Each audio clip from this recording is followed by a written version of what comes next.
Hi, and welcome. In today's video, I'll show you how to view detailed airport maps using the Delta Airlines app on your Android phone. Whether you're looking for terminals, lounges, or coffee spots, this guide will help you navigate any airport more easily. Open the Fly Delta app on your Android phone. Tap on the More option at the bottom right corner of the screen. In the list that appears, tap on Airport Maps.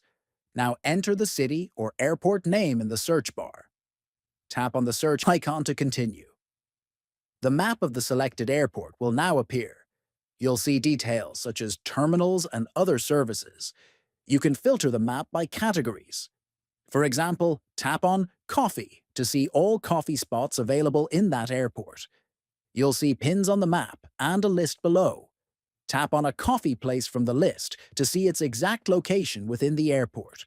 You can also explore other categories like lounges, headphone shops, or restaurants using the same method, and that's how you can easily navigate airports using the Delta app. It's a great tool for travelers. Don't forget to like, subscribe, and check out more of our helpful tech tips.